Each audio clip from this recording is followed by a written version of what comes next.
Hey everybody, welcome back to the channel. Got another exciting battery test teardown review for you today from Siekon. This sample is their 12 volt group 24 trolling motor battery, of course at 100 amp hours. So Siekon's been out for a few years. They used to have a red and black color scheme. Well, they just recently revamped their entire product line, added a new series. This trolling motor battery is part of their new series of batteries. This is the new model. It's supposed to have some cool features in it. So I'm going to check and see if everything's in there as they claim.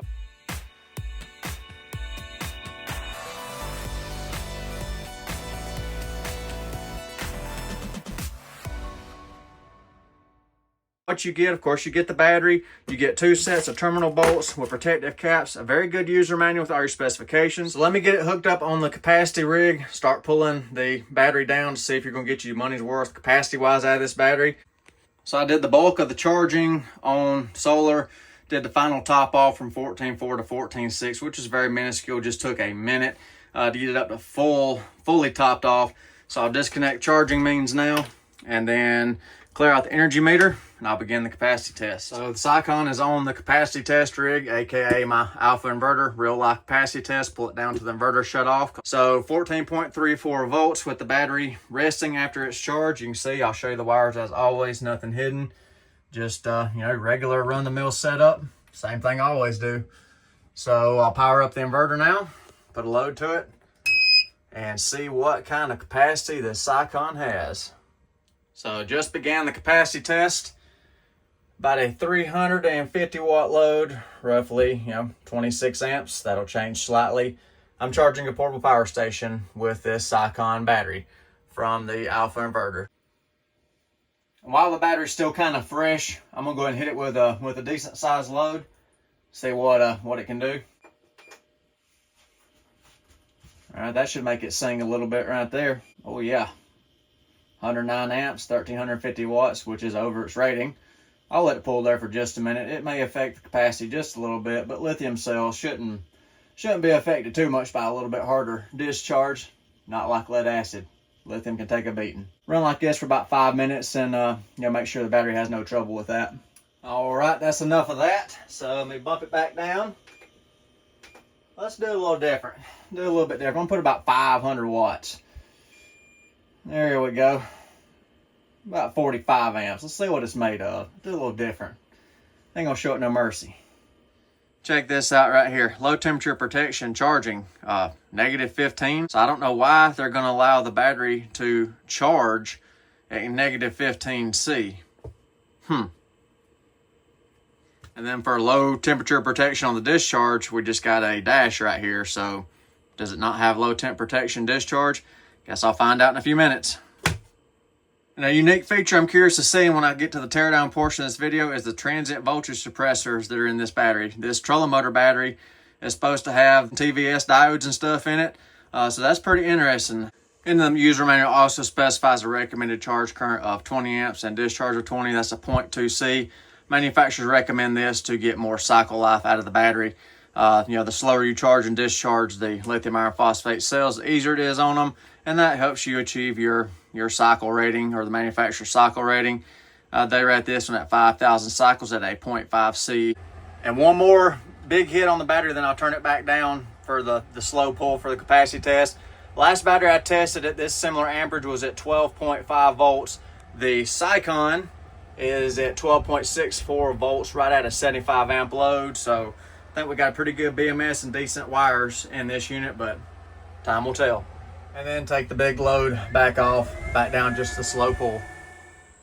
Just rolled over 1280, so got our money's worth out of the Siekon. I'll keep pulling until the inverter shuts off. The inverter just shut down on low voltage. 1,334 watt hours out of the Siekon.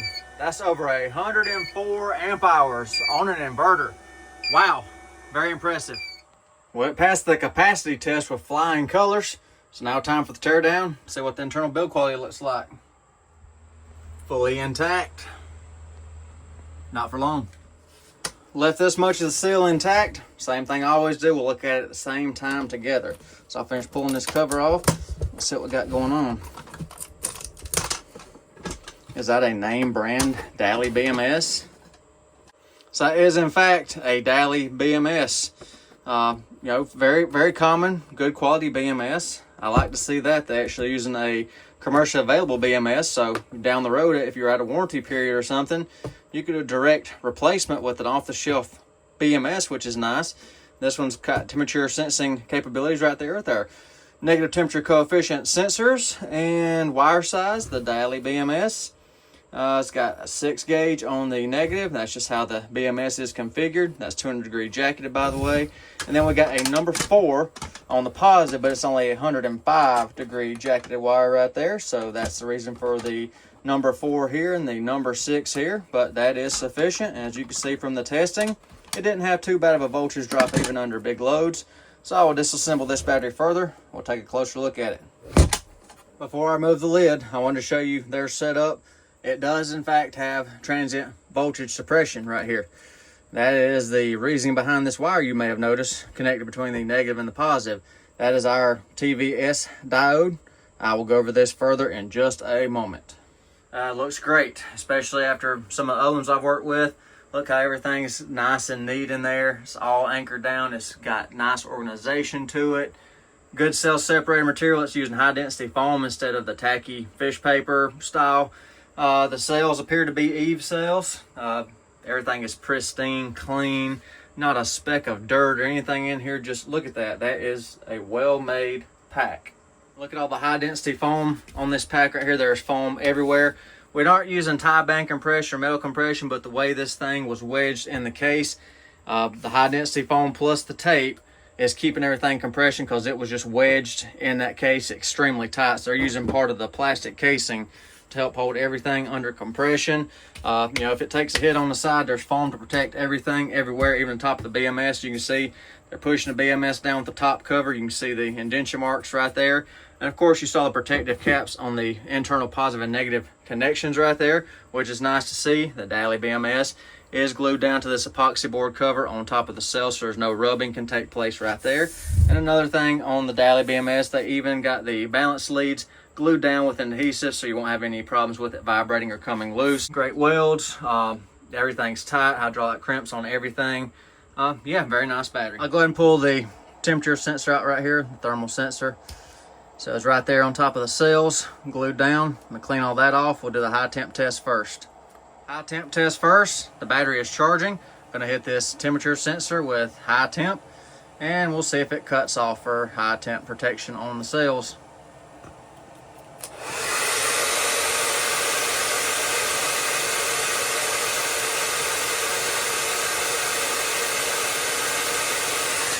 Wow, 10 seconds. I think that's the fastest one I've ever seen cut out. 10 seconds. That is fast reacting right there. Let me cool it back down, get us back charging.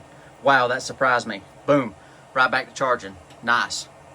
So I was thinking about hitting the BMS with high temp too to see if it would trip out, but as quick reacting as this sensor was in its placement right here, if we had any kind of overheating condition, this sensor would take it out. And also, I don't know exactly where the high temp sensor is inside this BMS, or if there is even one on this daily BMS, so I'm not going to risk damaging the BMS. I'm going to say that that is completely safe as quick as that reacted. Now time for low temperature charging protection. As you can see, the battery is charging. This ice pack just came out of the freezer, so I'll wrap it around the NTC sensor and see if it actually has low temp protection on its charging side. So I'll hold it and I'll give you a time if it does in fact trigger.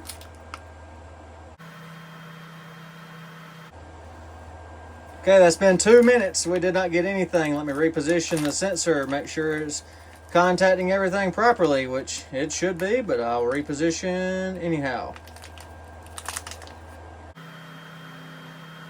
All right, that's another minute, a total of 3 minutes in the colder than ice pack. Well below 32 degrees, it did not disable charging. Like so many other batteries, it's probably there. It's just probably programmed wrong. Get it real good and cold. See if I can get it to drop out well below 0 Fahrenheit. And if that don't do it, it ain't there. There it went, finally. So it's there, just the wrong temperature. Warm it back up. Initiate charging again. All right, so it's got low temp protection, but it's not anywhere near 32 Fahrenheit, 0 Celsius. So It will not protect the cells from a low temp charge condition. I'm discharging the battery again right here. I've got some leads right here going into the energy meter charging a load. So I'm going to check, make sure that trigger also triggers the discharge protection at that low temperature with the cold sauce. I'll hit the sensor one more time and make sure it disables the discharging as well.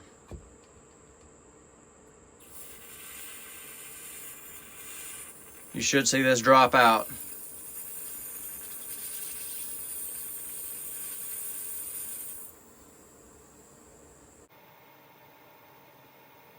Did not disable the discharge feature, so it does not work on this one. Just making notes. I'm going to briefly cover this transient voltage suppressor that's built into this battery. You saw it all between the positive and negative terminals. It's a TVS diode that's built into this battery. I've not seen this on any of these 12 volt units, which it is a trolling motor unit. So Siekon has took a device level approach to protect this BMS from transients. Well, why would you want that? Well, this is just a form of hardening up this system against switching, spikes, supply disconnects, motor cranking, load dumps, things like that. And being a trolling motor application, this is an additional feature they put in this unit. Trolling motor starts and stops. That's one of your switching spikes or your cranking loads, things like that. That helps protect sensitive electronics. Now, whether this BMS needs that or not, I doubt it. All right, so final thoughts for the Siekon Group 24 100 amp hour trolling motor battery with a daily BMS in it. What I like about the battery, it's got good capacity, 104 amp hours plus. And, you know, I gave it a good couple of rips above my standard pull that I was doing with the inverter, real life capacity, you know, 104 amp hours. Nice, really, really nice right there. Nice build. Not really much to complain about on this build, professionally put together. You know, no complaints there. Yes, it does not have tie bands, but like I said before, they're using the plastic case to help hold the sides of the cells in compression, so I am good with that. Reputable and a field serviceable BMS. Daly's been out for a long time. A lot of people use these on custom builds and things.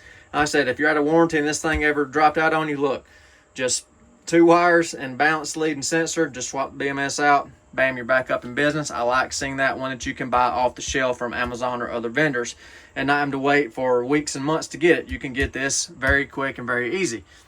Good price on this battery versus competition. I'll cover that in just a second. Adequate wire size.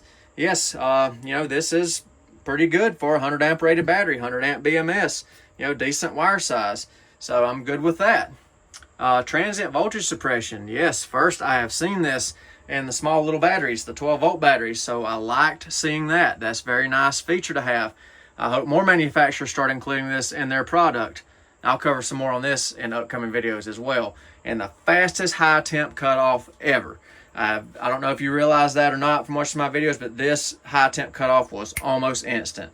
10 seconds and it tripped on high temp protection, so very safe high temp wise. Dislikes. Low temp charge protection. I could not get it to work with something well below 32, so that's a fail. I don't like that. And low temp discharge protection. I cannot get it to trigger discharge protection with cold sauce. If you're needing low temp, might not be the battery for you.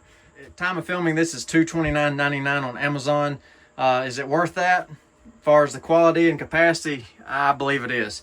I think that's a pretty good value where it's at, as long as you don't need the low temp protections. So I have some links in the description if you want to look into it a little bit further. Like I said, that replaceable BMS off the shelf, easily available, is a big selling point to me as well. Thank y'all for watching. Y'all have a nice day. Y'all be safe out there.